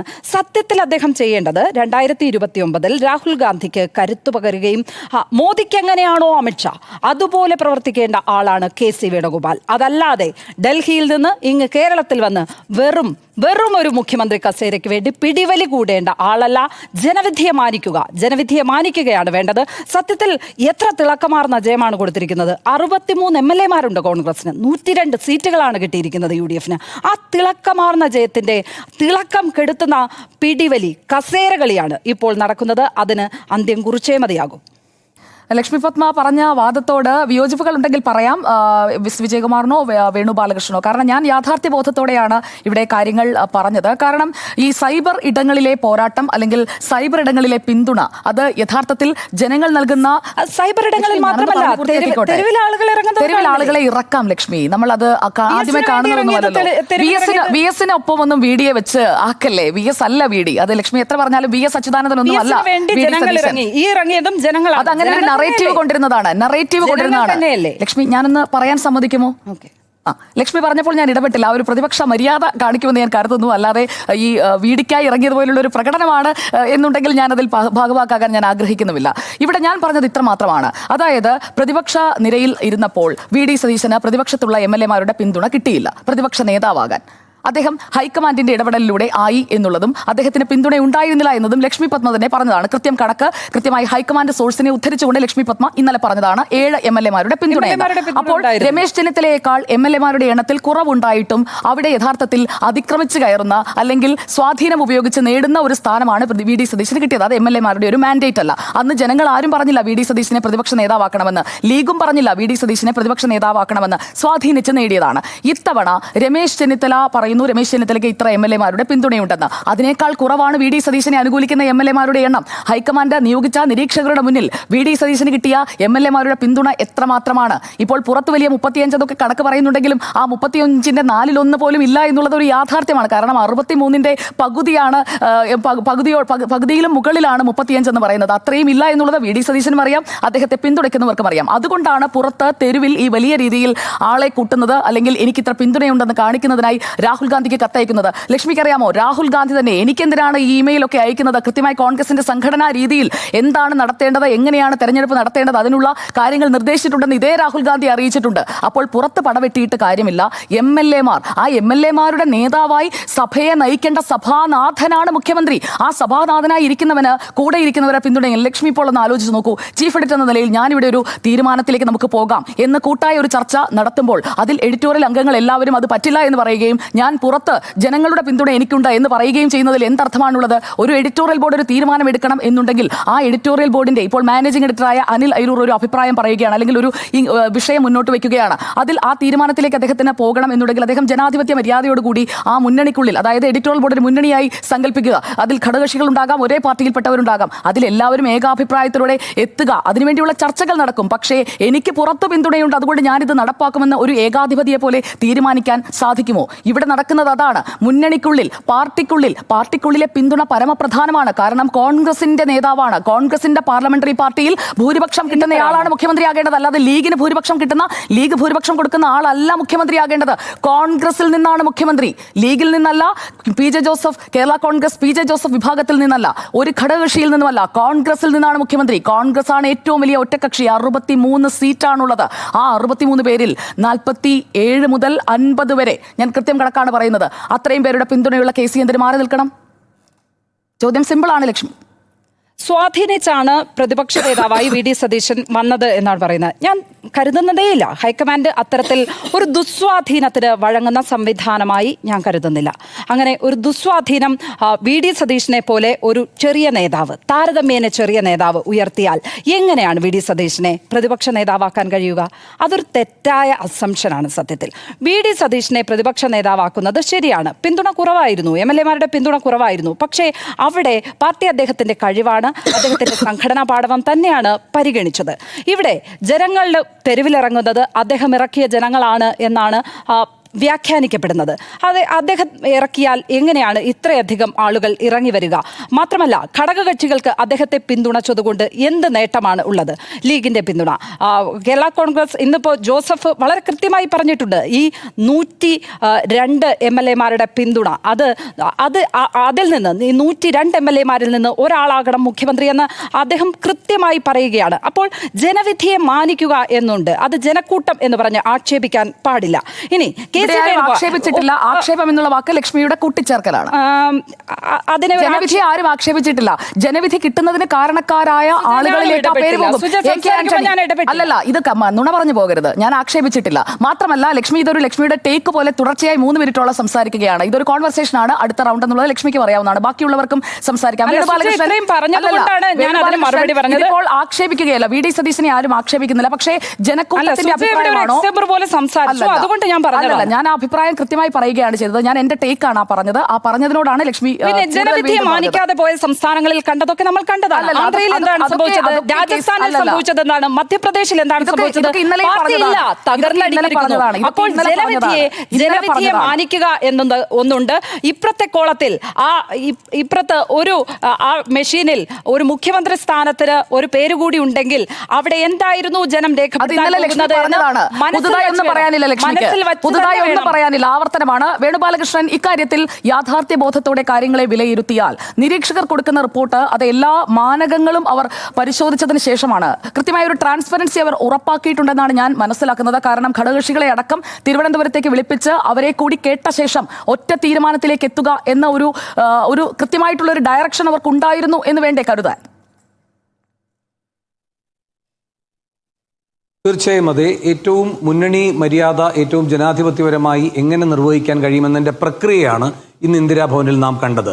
തിരഞ്ഞെടുക്കപ്പെട്ട MLA-മാരുമായിട്ട് കൂടിയാലോചന നടത്തുന്നു, ഒപ്പം ഘടകകക്ഷികളെയും മുഖതാവിൽ കാണുന്നു, പിന്നെ MP-മാരെ കാണുന്നു, മുതിർന്ന നേതാക്കളെ കാണുന്നു. സമവായത്തിലേക്ക് ഇത്രയും മാതൃകാപരമായി ഒരു മുന്നണിക്ക് പോകാൻ കഴിയില്ല. അല്ലെങ്കിൽ അതിന് നടുനായകത്വം വഹിക്കുന്ന മുഖ്യ പാർട്ടിക്ക് ഇതിനപ്പുറം ജനാധിപത്യ സ്വഭാവത്തിൽ പ്രവർത്തിക്കാൻ കഴിയില്ല. അതവിടെ നിൽക്കട്ടെ. ഇവിടെ KC വേണുഗോപാലുമായി ബന്ധപ്പെട്ട ചില വിമർശനങ്ങൾ ഉയർന്നു വരികയുണ്ടായി. അതിൽ പ്രധാനമായും പറഞ്ഞത് അദ്ദേഹം വിവിധ ചുമതലകൾ ഏറ്റെടുത്ത സംസ്ഥാനങ്ങളിൽ കോൺഗ്രസിന് നേരിടേണ്ടി വന്ന പരാജയമാണ്. അതെന്തുകൊണ്ട് നേരിടാൻ കഴിഞ്ഞില്ല? ഇപ്പോൾ ഏറ്റവും പ്രമാദമായിട്ടുള്ള 2 സന്ദർഭങ്ങൾ നമ്മുടെ ഓർമ്മയിലുണ്ട്. ഒന്ന് ഗോവയായിരുന്നു, മറ്റൊന്ന് മഹാരാഷ്ട്രയുമായിരുന്നു. ലക്ഷ്മി പത്മ ചൂണ്ടിക്കാട്ടിയ കർണാടകവുമുണ്ട്. പക്ഷേ ഇവിടങ്ങളിലെല്ലാം ഓപ്പറേഷൻ ലോട്ടസ് ആണ്. ആ ഓപ്പറേഷൻ ലോട്ടസ് എന്ന് പറയുന്നത് ഇന്ത്യ കണ്ട എല്ലാ പാർട്ടികളെയും അത്ഭുതപ്പെടുത്തുന്ന തരത്തിലുള്ള ഇലക്ട്രൽ എഞ്ചിനീയറിംഗ് ആയിരുന്നു, പോസ്റ്റ് ഇലക്ട്രൽ എഞ്ചിനീയറിംഗ് ആയിരുന്നു. അപ്പോൾ അത് എല്ലാ ഘട്ടങ്ങളിലും സംഘടനാ ജനറൽ സെക്രട്ടറി എന്ന നിലയിൽ ഒരു മഹാമേരുവിനെ പോലെ പ്രതിരോധിച്ചാൽ മാത്രമേ അദ്ദേഹം ആ കാര്യങ്ങളിൽ വിജയിച്ചിട്ടുള്ളൂ, അദ്ദേഹത്തിന് മറ്റെവിടെയെങ്കിലും ഒരു ഇടപെടൽ നടത്താൻ കഴിയൂ എന്ന് കരുതുന്നത് വളരെ അതിശയോക്തിപരമായൊരു നിലപാടാണ്. ഏത് പ്രതിസന്ധിയെയും പരിഹരിക്കേണ്ട ഭാരിച്ച ഉത്തരവാദിത്തം KC വേണുഗോപാൽ മാത്രമായി ആണ് അർപ്പിതമായിരിക്കുന്നത് എന്ന നിലപാട് ഒരു വ്യക്തിയെ കേന്ദ്രീകരിച്ച് നടത്തുന്ന സങ്കുചിതമായ നിരീക്ഷണമാണ്. ഞാൻ മറ്റൊരു കാര്യം പറഞ്ഞോട്ടെ. കേരളത്തിൽ ഒരുപാട് തലമുതിർന്ന നേതാക്കന്മാരുണ്ടായിരുന്നല്ലോ, KC മാത്രമല്ലല്ലോ. ഇവർക്കൊക്കെ മറ്റ് സംസ്ഥാനങ്ങളിലെ ചുമതലകൾ ഇതിനു മുൻപ് ഹൈക്കമാൻഡ് വീതിച്ചു കൊടുത്തിട്ടുണ്ടല്ലോ. അവിടെ എന്തെങ്കിലും മഹാവിജയങ്ങൾ അവർക്ക് ആർക്കെങ്കിലും സമ്മാനിക്കാൻ കഴിഞ്ഞിട്ടുണ്ടോ? മഹാരാഷ്ട്ര എത്ര കാലമായി അതിൻ്റെ ചുമതലയിൽ രമേശ് ചെന്നിത്തല നിൽക്കുന്നു? എന്തൊക്കെയാണ് അവിടെ നടന്നത്? അവിടെ മഹാവികാസ് അഗാഡി തന്നെ പൊളിഞ്ഞടുങ്ങിപ്പോകുന്ന സാഹചര്യമല്ലേ ഉണ്ടായിരുന്നത്? ഇപ്പോൾ ഈ തദ്ദേശ തെരഞ്ഞെടുപ്പിൽ അവിടെ ഉണ്ടായ സാഹചര്യം എന്തായിരുന്നു? നിരന്തരം അവിടെ പോവുകയും നേതാക്കളുമായി ആശയവിനിമയം നടത്തുകയും ചെയ്യുന്ന ആളാണ് രമേശ് ചെന്നിത്തല. അതിൽ തന്നെ അവിടെ മുഖ്യമന്ത്രിയായി വന്ന ആളുകൾ പോലും രമേശ് ചെന്നിത്തലയുടെ ജൂനിയർമാരായി ഉണ്ടായിരുന്നവരാണ്. ഇതൊക്കെ നമ്മുടെ മുന്നിലുണ്ട്. അവിടെ ഒരു ചലനവും ഉണ്ടാക്കാൻ കഴിഞ്ഞിട്ടില്ല. ഉമ്മൻചാണ്ടിയെ പോലെ കേരള രാഷ്ട്രീയത്തിൽ നല്ല സാമർഥ്യത്തോടെ ഭരിക്കുകയും പ്രതിപക്ഷത്തിരുന്നുകൊണ്ട് തന്ത്രപരമായ നീക്കങ്ങൾ നടത്തുകയും ഒക്കെ ചെയ്തിട്ടുള്ള ഉമ്മൻചാണ്ടിക്ക് ആന്ധ്രയുടെ ചുമതല കൊടുത്തിട്ടുണ്ടായിരുന്നല്ലോ ഹൈക്കമാൻഡ്. വളരെ വിരളമായി മാത്രമേ അദ്ദേഹം അവിടെ പോയിട്ടുള്ളൂ. ഇനി അപ്പോൾ അതുകൊണ്ട് തന്നെ ഈ മേഖലകളിൽ എന്തെങ്കിലും ഒരു പ്രതിഫലനം ഉണ്ടാക്കാൻ കഴിഞ്ഞിട്ട് ഉണ്ട് ഏതെങ്കിലും ഒരു മലയാളിക്ക്, ദേശീയ തലത്തിൽ പ്രവർത്തിച്ച മലയാളിക്കെങ്കിൽ എൻ്റെ ഓർമ്മയിൽ അത് ഈ പറയുന്ന KC വേണുഗോപാൽ മാത്രമാണ്. AK ആന്റണി ഇത്തരം അത്ഭുതങ്ങൾ കാണിച്ചതായി നമ്മുടെ അറിവിലില്ല. അപ്പോൾ ഉമ്മൻചാണ്ടി ആയാലും AK ആന്റണി ആയാലും രമേശ് ചെന്നിത്തല ആയാലും ഇത്തരം കാര്യങ്ങളിലൊന്നും നമുക്ക് മുന്നോട്ട് വയ്ക്കാൻ കഴിയുന്ന ഒരു മാതൃകയല്ല. KC വേണുഗോപാൽ അത്തരം കാര്യങ്ങളിൽ തന്ത്രപരമായി ഇടപെട്ടിട്ടുണ്ട് എന്നത് നമ്മുടെ മുന്നിലെ ഒരു രാഷ്ട്രീയ യാഥാർത്ഥ്യമാണ്. ഞാൻ നീട്ടുന്നില്ല. ഒരു കാര്യം കൂടി, ഇവിടെ ഇത്തരം സ്ഥലങ്ങളിലെല്ലാം KC വേണുഗോപാൽ ഇടപെടുന്നുണ്ട്. ഇപ്പോൾ ഈ പറയുന്ന പ്രശാന്ത് കിഷോർ BJPക്ക് വേണ്ടി ഏതൊക്കെ സ്ഥലങ്ങളിൽ, അല്ലെങ്കിൽ BJPയുടെ സഖ്യകക്ഷികൾക്ക് വേണ്ടി ഏതൊക്കെ സ്ഥലങ്ങളിൽ വിജയഗാഥ രചിച്ചോ അതിന് സമാന്തരമായൊരു കനകോലൂനെ ഇറക്കാൻ കഴിഞ്ഞിട്ടുണ്ട്. അതിൽ ഈ രാഹുൽ ഗാന്ധി KC വേണുഗോപാൽ ദ്വന്ദ്വത്തിന് വലിയ റോളുണ്ട്. നേരത്തെ ഇവിടെ പറയുകയുണ്ടായല്ലോ, തെറ്റായ ഒരു താരതമ്യമാണ് എന്ന് ഞാൻ വ്യക്തിപരമായി കരുതുന്ന ഒന്നാണ്. മോദി അമിത്ഷാ ദ്വന്ദ്വം പോലെ രാഹുൽ ഗാന്ധിയും KC വേണുഗോപാലും പ്രവർത്തിക്കണമെന്ന്. അങ്ങനെ ഒരു രാഷ്ട്രീയ മാതൃകയായി ഞാൻ അവരെ കാണുന്നേയില്ല. രാഹുൽ ഗാന്ധിയും KC വേണുഗോപാലും പ്രവർത്തിക്കുന്നത് മോദിയും അമിത്ഷായും എന്ന ദ്വന്ദ്വം പ്രവർത്തിക്കുന്നത് എങ്ങനെയാണോ അതിനെ പ്രതിരോധിക്കുന്ന വിധത്തിലാണ്. അതുകൊണ്ട് അത് രണ്ടും രണ്ട് തന്നെയാണ് എന്നാണ് ഞാൻ അതിനെ കാണുന്നത്. ഒരു കാര്യം കൂടി, ഇവിടെ ഈ KC വേണുഗോപാൽ ഏറ്റവും ഒടുവിൽ ചെയ്ത കാര്യങ്ങളോടൊന്ന് ആലോചിച്ച് നോക്കൂ. TVKയുമായി ബന്ധപ്പെട്ട് എന്താണ് KC എടുത്ത നിലപാട്? അത് കൃത്യമായി അവിടുത്തെ വിവിധ അഭിപ്രായ സർവേകളൊക്കെ എടുത്തുകൊണ്ട് TVKയ്ക്ക് അനുകൂലമാണ് അവിടുത്തെ ജനവികാരം, DMKയ്ക്കെതിരാണ് എന്നതുകൊണ്ട് ആ മുന്നണി വിടണമെന്ന നിലപാടെടുത്തയാളാണ് KC വേണുഗോപാൽ. രാഹുൽ അടക്കം അതിന് എതിരായിരുന്നു. ഫലത്തിൽ ഇപ്പോൾ എന്താ സംഭവിച്ചിരിക്കുന്നത്? എന്താണോ KC വേണുഗോപാൽ പറഞ്ഞത് അതിലേക്കാണ് എത്തിയത്. പുതുച്ചേരിയിലും സമാനമായ നിലപാടാണ് KC എടുത്തത്. TVKയുമായി സഖ്യത്തിലേക്ക് പോകണമെന്നായിരുന്നു നിലപാട്. പക്ഷേ അത് ആ നിലയിൽ പരിഗണിക്കപ്പെട്ടില്ല. ഇപ്പോൾ എന്താണ് സംഭവിച്ചത്? അവിടെ വലിയ തിരിച്ചടി ഉണ്ടായി. അപ്പോൾ ഇപ്പോൾ TVK എന്ന് പറയുന്ന കാര്യത്തിനകത്തൊരു വീണ്ടും വിചാരത്തിലേക്ക് കോൺഗ്രസ് എത്തുകയും ചെയ്തിട്ടുണ്ട്. കഴിയുന്ന മേഖലകളിൽ ഇടപെടുക, അതുമായി ബന്ധപ്പെട്ട അനുകൂല ഫലങ്ങൾ ഉണ്ടാക്കുക. ഒരു കാര്യം കൂടി, സിദ്ധരാമയ്യ എവിടുന്ന് വന്നതാണ്? ശരിയാണ്, തീർച്ചയായും KC വേണുഗോപാൽ കേന്ദ്ര തലത്തിൽ ഇത്രയും സജീവമായി ഇത്രയും പ്രധാനപ്പെട്ട ചുമതലയിരുന്ന് പ്രവർത്തിക്കുന്ന കാലത്തിന് മുൻപ് തന്നെ ഗൗഡയുടെ പാർട്ടിയിൽ നിന്ന് തിരിച്ചു വന്നയാളാണ്. പക്ഷേ ഈ പറയുന്ന രേവന്ത് റെഡ്ഡി എങ്ങനെയാണ്? രേവന്ത് റെഡ്ഡി മറ്റു പാർട്ടികളിലുണ്ടായിരുന്നതാണ്. അവിടെ നിന്നാണ് അടർത്തിയെടുത്തുകൊണ്ട് വരുന്നത്. അപ്പോൾ ഈ പറയുന്ന സിദ്ധരാമയ്യ അടർത്തിയെടുത്തുകൊണ്ട് വരുന്നു, രേവന്ത് റെഡ്ഡി അടർത്തിയെടുത്തുകൊണ്ട് വരുന്നു. അവിടങ്ങളിലെല്ലാം വിജയകരമായി കോൺഗ്രസ് സർക്കാരുകളെ ഉണ്ടാക്കുന്നു. ഇതിലൊക്കെ എളിയ പങ്ക് KC വേണുഗോപാൽ. അല്ല, ലക്ഷ്മി പറയുന്നതിന് മറുപടി പറയുമ്പോൾ അത് കേൾക്കാൻ മാന്യത കാണിക്കണം. അതെ, വേണുഗോപാൽ തുടരാം. അല്ല, ഞാൻ ഇടപെടാനേ ഉദ്ദേശിക്കത്തില്ല. ഞാൻ രണ്ട് വാചകം കൊണ്ട് നിർത്തിയേക്കാം. പറഞ്ഞോളൂ. ഞാൻ ലക്ഷ്മി പത്മ രണ്ട് വാചകം കൊണ്ട് നിർത്താം. പിന്നെ ഞാൻ ഈ പറഞ്ഞതിൽ എവിടെയെങ്കിലും വിരുദ്ധത ഉണ്ടെങ്കിൽ അങ്ങനെ ഒരു നിരുപാധിക പിന്തുണ എനിക്ക് വേണ്ട. അങ്ങനെ ഒരു നിരുപാധിക പിന്തുണ എനിക്ക് വേണ്ട. എന്തെങ്കിലും ഉണ്ടെങ്കിൽ എന്നെ ഖണ്ഡിക്കുകയും വേണം. വസ്തുതാവിരുദ്ധമായ എന്തെങ്കിലും ഉണ്ടെങ്കിൽ എന്നെ ഖണ്ഡിച്ചോളൂ ലക്ഷ്മി പത്മ. എനിക്ക് അങ്ങയുടെ നിരുപാധിക പിന്തുണ ആവശ്യമില്ല. അപ്പോൾ അതുകൊണ്ട് ഈ കാര്യങ്ങളിലെല്ലാം എളിയ പങ്ക് KC വേണുഗോപാൽ വഹിച്ചിട്ടുണ്ട്. കേരളത്തിൽ നിന്ന് അങ്ങനെ ഈ പറയുന്ന ദേശീയ തലത്തിൽ ചുമതലകൾ വഹിച്ചുകൊണ്ട് അങ്ങനെ വിജയകരമായി എന്തെങ്കിലും ഒന്ന് നിർവഹിച്ച ഒരു നേതാവിനെ എൻ്റെ ഓർമ്മയിൽ ഇല്ലാതാനും. ഓക്കെ, ലക്ഷ്മിക്ക് അതിൽ വിയോജിപ്പുണ്ടെങ്കിൽ, കാരണം നേരത്തെ ലക്ഷ്മി പറഞ്ഞതിന്റെ നേരെ എതിർവശമാണ് അദ്ദേഹം. അല്ല, വേണുഗോപാലകൃഷ്ണൻ ഇവിടെ ജനാധിപത്യപരമായ ഒരു രീതിയാണ് എന്ന് പറയുകയാണ്. ഈ ജനാധിപത്യപരമായ രീതിയിൽ എങ്ങനെയാണ് KC വേണുഗോപാലിന്റെ താഴെയുള്ള നേതാക്കന്മാർക്ക്, അദ്ദേഹം സംഘടനാ ചുമതലയുള്ള ജനറൽ സെക്രട്ടറി ആയിരിക്കെ, ഇനി രാഹുൽ ഗാന്ധിയാണ് എന്നിരിക്കുക ഈ മുഖ്യമന്ത്രി സ്ഥാനത്തിനായി എത്തുന്നത്, ആരെങ്കിലും മറിച്ചൊരു അഭിപ്രായം പറയുമോ? അപ്പോൾ ഈ ജനാധിപത്യം എന്താണ്? ഇത് മാനേജ് ചെയ്തെടുക്കുന്ന, ഇത് കൃത്യമായി നാടകം ആണ്, സ്റ്റേജ് നാടകമാണ് നടക്കുന്നത് അവിടെ. കോൺഗ്രസ് പാർട്ടി എങ്ങനെ അപമാനിക്കരുത് ലക്ഷ്മി പത്മ? ഒരു കോൺഗ്രസ് പാർട്ടി അപമാനിക്കരുത് ലക്ഷ്മി. അല്ല, രാഹുൽ ഗാന്ധിയാണ് ഇങ്ങനെ വരുന്നതെങ്കിലോ? രാഹുൽ ഗാന്ധി ഇങ്ങനെ വരുന്നു എന്നുള്ളതല്ലോ. രാഹുൽ ഗാന്ധി തൊട്ടടുത്തിരിക്കുന്ന ആളാണ്, വലങ്കയാണ്, രണ്ടാമനാണ് പാർട്ടിയിൽ. ഒരു പാർട്ടിയിലെ രണ്ടാമൻ എങ്ങനെയാണ് ഇവിടെ ജനാധിപത്യം കൃത്യമായി നടപ്പാക്കപ്പെടുക? ഇവിടുത്തെ MLA-മാർക്ക് എങ്ങനെയാണ് പറയാൻ പറ്റുക KC വേണുഗോപാൽ പറ്റില്ല, രമേശ് ചെന്നിത്തലയോ VD സതീശനോ ആകാൻ പറ്റുമെന്ന് എങ്ങനെയാണ് പറയുക? അവർക്ക് അവരുടെ രാഷ്ട്രീയ ഭാവിയെക്കുറിച്ച് ആശങ്കകൾ കാണും. ഉറപ്പായി ആശങ്കപ്പെട്ടിട്ടൊന്നുമല്ല ലക്ഷ്മി. എല്ലാവർക്കും VD സതീശന് ഇഷ്ടമൊന്നുമല്ല ലക്ഷ്മി. ഈ മത്സരത്തിൽ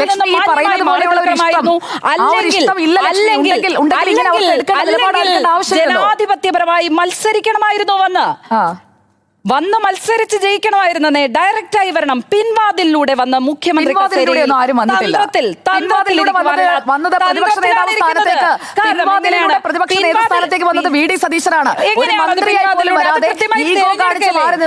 ഒരു മന്ത്രിയായി പോലും വരാതെ ഈഗോ കാണിച്ച് മാറി നിന്നത്, സ്പീക്കർ സ്ഥാനത്തേക്ക് പോലും വരാതെ ഈഗോ കാണിച്ച് മാറി നിന്നത് ആരാണെന്നുള്ളത് കേരള രാഷ്ട്രീയ ചരിത്രം പഠിച്ചാൽ മനസ്സിലാവും. അത് ഈഗോ കാണിച്ച് മാറി നിന്നതല്ല സുജയ, ആ സാഹചര്യം വേറെയാണ്.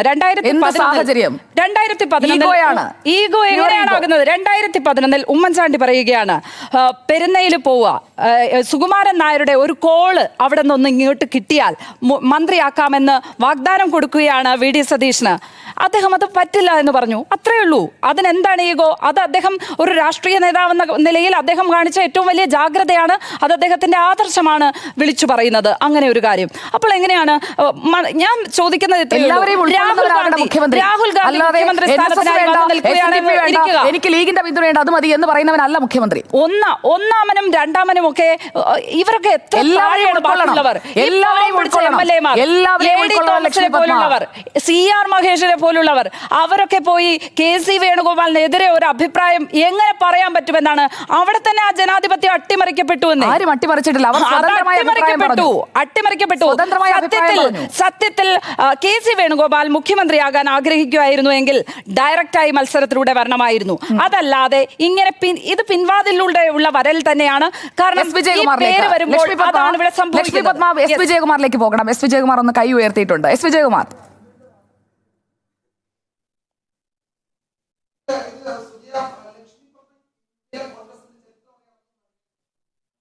അങ്ങയുടെ ശബ്ദം ഒന്ന് മുറിഞ്ഞു പോകുന്നുണ്ട്. നമുക്കത് പെട്ടെന്ന് ശരിയാക്കാം. PCR ഒന്ന് ശബ്ദം ഒന്ന് അഡ്ജസ്റ്റ് ചെയ്യണം.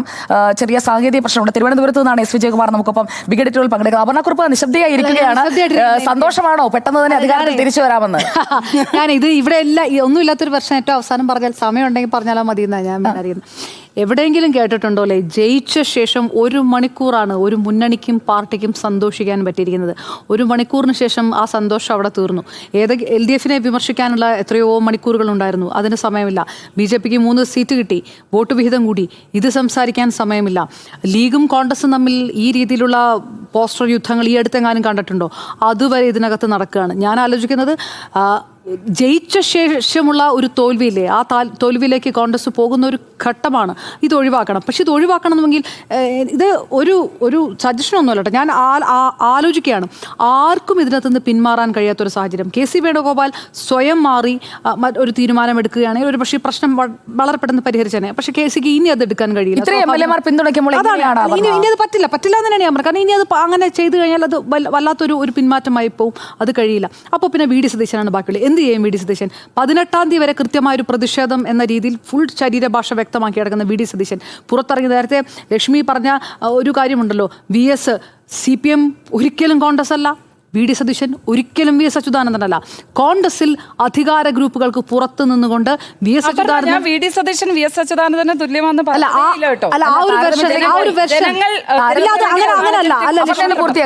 ഒരു വ്യത്യാസമുണ്ട്. ജനങ്ങളല്ല, VS ഒരു തിരുത്തൽ ശക്തിയായിട്ടും ഔദ്യോഗിക പക്ഷത്തോടും ഔദ്യോഗിക പക്ഷം എടുക്കുന്ന വാദങ്ങളോടുമാണ് പൊരുത്തിയത്.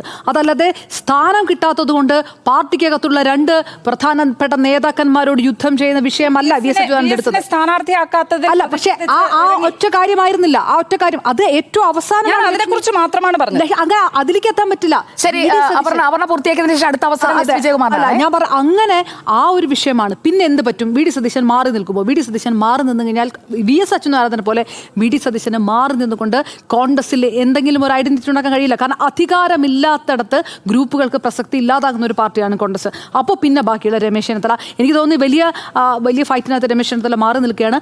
ഏകദേശം ഒരു സമാധാനമുള്ള ഒരു തീരുമാനം ഇനിയിപ്പോൾ രമേശ് ചെന്നിത്തലയെ മുഖ്യമന്ത്രി കൊണ്ടുവരിക, അങ്ങനെ ഒരു സമവായത്തിലൂടെ ഒക്കെ പോകാനൊക്കെ ആയിരിക്കും എന്നാണ് എൻ്റെ ഒരു എളിയ അഭിപ്രായം. ഓക്കെ, 3 പേരും യോഗ്യരാണെന്നുള്ളതിൽ ഒന്നും തർക്കമില്ല. പക്ഷേ പാർട്ടി തീരുമാനം എടുക്കുന്നത് എന്തായിരിക്കും? വിജയകുമാർ, താങ്കൾ നേരത്തെ ഇടപെടാൻ വന്നപ്പോൾ ശബ്ദത്തിന്റെ ഒരു പ്രശ്നം ഉണ്ടായതാണ്, അങ്ങേക്ക് ഇടപെടാം. ഇല്ല, ഞാൻ എല്ലാവരോടും പറഞ്ഞത്, ലക്ഷ്മിയോട് ഞാൻ നേരത്തെ പറഞ്ഞത് കോൺഗ്രസിന്റെ ചരിത്രം അറിയാത്തത് കൊണ്ടാണ്. കോൺഗ്രസ് എക്കാലത്തും ഈ നിലയിൽ ഹൈക്കമാൻഡ് തീരുമാനങ്ങൾക്ക് വിധേയമായി പ്രവർത്തിക്കുന്ന ഒരു പാർട്ടിയാണ്. ഹൈക്കമാൻഡാണ് ആ പാർട്ടിയുടെ തീരുമാനം എടുക്കുന്നത്. ആ തീരുമാനം KCക്ക് അനുകൂലമാണെങ്കിൽ KC തന്നെ മുഖ്യമന്ത്രിയാകും, അതിൽ തർക്കമില്ല. നമ്മൾ മറ്റ് സംസ്ഥാനങ്ങളിൽ കണ്ടിട്ടുള്ളതാണ്. ഞാൻ KC മുഖ്യമന്ത്രിയായ ശേഷമുള്ള സാഹചര്യത്തെ പറ്റിയാണ് സംസാരിക്കുന്നത്. KC മുഖ്യമന്ത്രിയാകും ഇപ്പോഴത്തെ നിലയിൽ. അതിൽ VD സതീശൻ മന്ത്രിയാവാനില്ല, ക്യാബിനറ്റിൽ മന്ത്രിയാവാനില്ല എന്ന് അദ്ദേഹം ഹൈക്കമാൻഡിനെ അറിയിക്കുകയും ചെയ്തിട്ടുണ്ട്.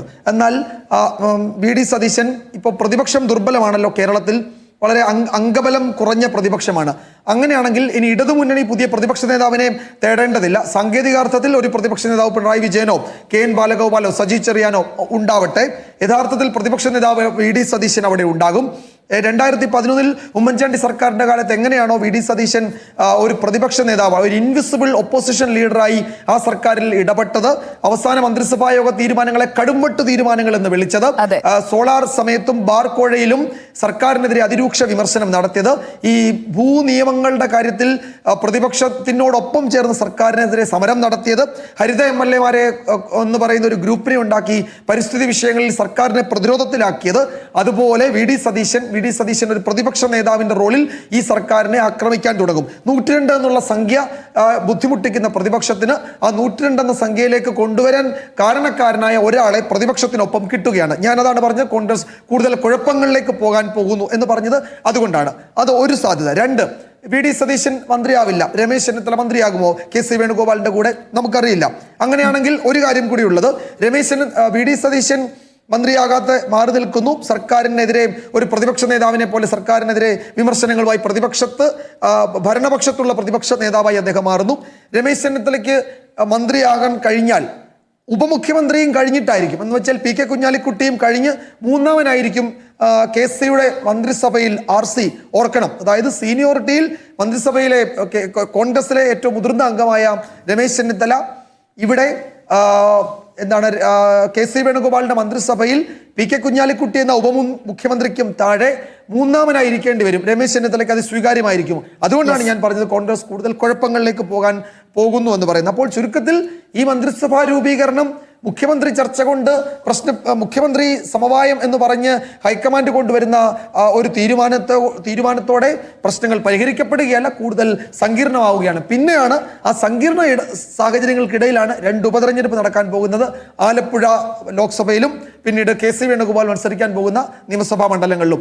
അവിടെ കോൺഗ്രസിന്റെ അണികൾ, കെ.സിയുടെയും അല്ലെങ്കിൽ വി.ഡി. സതീശന്റെയും രമേശ് ചെന്നിത്തലയുടെയും ഒക്കെ അനുയായികൾ ആർക്ക് വേണ്ടി വോട്ട് ചെയ്യും, ആരെ ജയിപ്പിക്കാൻ ശ്രമിക്കും, ആർക്ക് പണി കൊടുക്കാൻ ശ്രമിക്കുമെന്നൊക്കെ പരിശോധിക്കാവുന്നതാണ്. കേരളത്തിലെ കോൺഗ്രസിന്റെ ചരിത്രവും ഇന്ത്യയിലെ കോൺഗ്രസിന്റെ ചരിത്രവും നമ്മൾ ധാരാളം കണ്ടിട്ടുണ്ട്. അതുകൊണ്ട് അതൊക്കെ ആവർത്തിക്കാൻ പോവുകയാണ്. വോട്ട് ചെയ്ത ജനങ്ങൾ ആരായി എന്ന ചോദ്യം മാത്രമായിരിക്കും അവസാനം ഉണ്ടാവുക. നമ്മൾ ഈ ഹൈക്കമാൻഡ് പ്രതിനിധികളുമായി കൂടിക്കാഴ്ചയ്ക്ക് വന്ന MLA-മാരുടെ വിലയിരുത്തലും പിന്നെ ഫ്ലെക്സിന്റെ കാര്യം നമ്മൾ പറയേണ്ടതുണ്ട്. ഇന്നിപ്പോ കെ.സി. വേണുഗോപാലിന്റെ ഫ്ലെക്സിൽ പാലഭിഷേകം നടത്തി ഇവിടെ തിരുവനന്തപുരത്ത്. ഫ്ലെക്സിൽ പാലഭിഷേകവും ഇന്ന് കണ്ടു. എന്നറിയാം. ഇത്തരത്തിൽ ആവേശോജ്വലരായ ആരാധക വൃന്ദമാണ് ഇവരൊക്കെ. യെസ്, അപ്പോൾ നമുക്ക് അടുത്ത ദിവസവും ഈ ചർച്ച തുടരാം. സമയപരിമിതി കൊണ്ട് മാത്രം ഞാനൊന്ന് ഇടപെടുകയാണ്. ഇവിടെ ഇപ്പോൾ വിമർശിക്കുന്നവരെ പോലും കഴിവുള്ളവരാണെങ്കിൽ ചേർത്ത് നിർത്താൻ, ആ വിമർശനങ്ങൾ ഉൾക്കൊള്ളാനൊക്കെ കഴിയുന്ന ഒരാൾ മുഖ്യമന്ത്രിയായി വന്നാലല്ലേ ഇതുവരെ കണ്ട ഭരണത്തിൽ നിന്നൊരു മാറ്റം നമുക്ക് കാണാൻ കഴിയൂ. അല്ലാതെ അതേ ക്യാരക്ടറുള്ള അതേ രീതിയിൽ തന്നെ പ്രവർത്തിക്കുന്ന ഒരാൾ വന്നാൽ ഭരണസാരഥ്യത്തിൽ മാറ്റം വന്നു എന്ന് എങ്ങനെയാണ് മനസ്സിലാക്കാൻ കഴിയുക? അപ്പോൾ കെ. കരുണാകരന്റെ ശിഷ്യൻ വരുമോ എന്നുള്ളതറിയാൻ നമുക്ക് കാത്തിരിക്കാം. എന്തായാലും ഇപ്പോൾ കസേരയിൽ MLA-മാരുടെ ഇടയിൽ ഭൂരിപക്ഷം കെ.സി. വേണുഗോപാലിനാണ് എന്നുള്ളതാണ് നമുക്ക് കിട്ടുന്ന ഗ്രൗണ്ട് റിപ്പോർട്ട് അടക്കം. ഇന്നത്തെ ബിഗ് എഡിറ്റോറിയൽ പൂർണ്ണമാവുകയാണ്. ഇടവേളയ്ക്ക് ശേഷം നൈറ്റ് ബ്രേക്കിംഗുമായി അഖില രവീന്ദ്രൻ. നമസ്കാരം.